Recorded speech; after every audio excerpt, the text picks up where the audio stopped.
कोई भी परिणमन अच्छा और बुरा नहीं होता।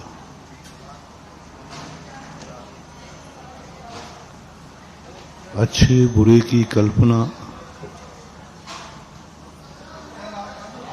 हमारे ऊपर आधारित है। हम चाहें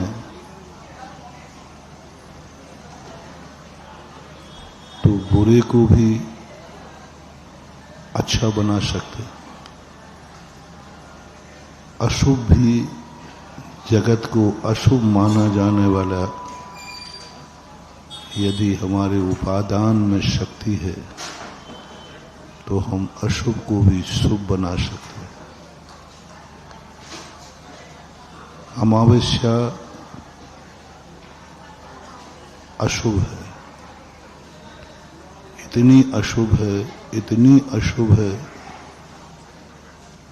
कि मजदूर भी उस दिन की कमाई नहीं खाता। मजदूर भी कहता है कि मैं अमावस्या की कमाई तो नहीं खाऊंगा,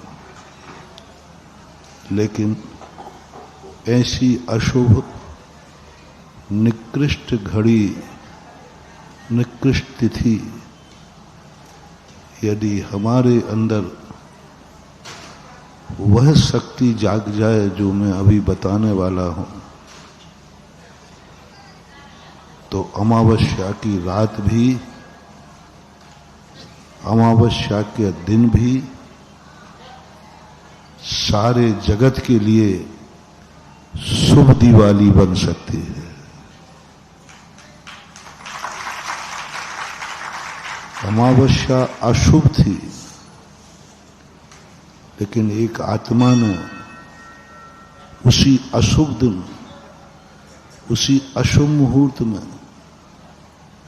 अपने उपादान की ऐसी शक्ति जगाई कि उसी अमावस्या के दिन महावीर स्वामी को अनादि काल से जिस श्रृंखला को पाने के लिए लालायत थे, अनादि काल से 50 बार उस मोक्ष को पाने का प्रयास किया, लेकिन फेल होते गए।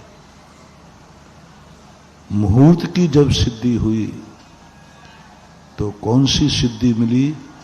अमावस्या के दिन उनको सफलता मिली, और ऐसी सफलता मिली, वही दिन था,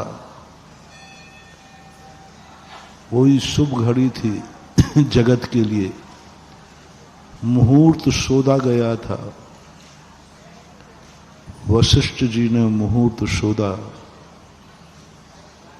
तो दशरथ जी ने कहा कि गुरुजी कोई दूसरा मुहूर्त निकाल दीजिए, मेरे 2 बेटे यहां पर नहीं हैं, भरत और शत्रुघ्न, वो ननिहाल गए हुए। वशिष्ठ जी बोलते हैं, राजन या तो बेटे का मोह कर लीजिए या मुहूर्त की शुभ घड़ी पूछ लीजिए। यदि शुभ घड़ी चाहिए है तो आपको बेटे का मोह छोड़ना होगा। सैकड़ों सालों के बाद ऐसा शुभ मुहूर्त आया है, सैकड़ों सालों के बाद। गुरु जी के उस मुहूर्त को दशरथ जी ने कहा, ठीक है, हम बेटों को समझा देंगे कि बेटा सैकड़ों साल के बाद ऐसा मुहूर्त निकला था, और जो कुछ हुआ उस शुभ मुहूर्त में वशिष्ठ जी जैसे पौमिस्टर,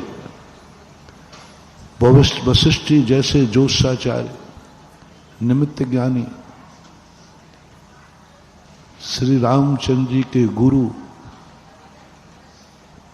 जिन्होंने रामचंद्र जी को शिक्षा दी, मर्यादा पुरुषोत्तम बनाया, जिनका चेला ही इतना महान था, वे गुरु कितने महान होंगे ये अपन कल्पना कर सकते हैं। उनके चेले थे राम लखन शत्रुघ्न भरत। वे ही जगत में प्रसिद्ध हो गए, वे ही जगत के अवतारी बन गए। अवतार पुरुष को पढ़ाने वाला, अवतार पुरुष को संस्कार देने वाला, अवतार पुरुष को मर्यादा पुरुषोत्तम राम बनाने वाला कितना महान था। उस शुभ घड़ी में क्या हुआ, रोंगटे खड़े हो जाते, रूह कांप जाती है। यहां विचारनी है, कल भी मैंने कहा था, संसार में सबसे ज्यादा कोई धर्मात्मा था, सभी संप्रदायों की बात कर रहा हूं, सबसे बड़ा धर्मात्मा कोई था सारे जगत की दृष्टि में, उसका नाम था मर्यादा पुरुषोत्तम श्री राम। हर दर्शन को मैंने पढ़ा, जिन दर्शन के मुख्य भगवान थे वे भी वो उच्चासन नहीं पा पाए, वो भी वह प्रसिद्धि नहीं पा पाए, वो भी जगत के मुंह पर नहीं बैठ पाए, वो भी जगत के पूर्ण आदर्श नहीं बन पाए जो रामचंद्र जी बने। सबने माना, क्यों? और उन्हीं की जिंदगी में ऐसा घटित हुआ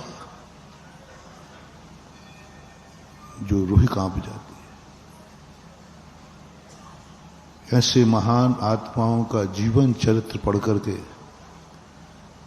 हमें वैराग्य धारण करना चाहिए, हमारा अहंकार चूर होना चाहिए। किस बात पे इतरा रहे हो कि आज हम सुखी हैं? किस बात पे इतरा रहे हो कि आज हम अमीर हैं? किस बात पे इतरा रहे हो कि मैं बलिष्ठ हूं? किस बात पे इतरा रहे हो कि मेरा इतना पुण्य है कि मेरे जैसे जगत में किसी का पुण्य नहीं? महानुभाव, ये दुनिया है, एक रात में सारी सृष्टि बदल देता है। एक रात में सारी सृष्टि बदल देता है। क्या है ये दुनिया? शाम को हो रही है, आवाज लग रही है, कल अयोध्या के गद्दी पर श्री राम बैठेंगे, राजा राम राज्य होगा। अयोध्या दुल्हन की सजाई गई। हाँ, ये तो पक्का मान के चलना, तुम्हारी आगवानी से भी ज्यादा सजाई गई होगी।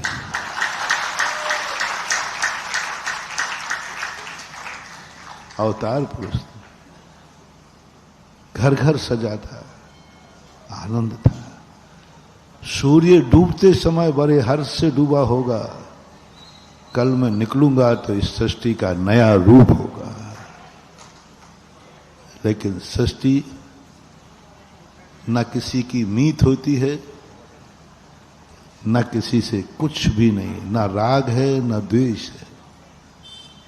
एक रात भर में क्या हुआ, जो निर्णय हुआ था कि अयोध्या का कण कण कल राजा राम की आज्ञा में होगा, और रात में घोषणा हो गई कि सूर्य निकलने के पहले सूर्यवंशी अयोध्या की सीमा छोड़ देगा, अयोध्या की सीमा छोड़ देगा।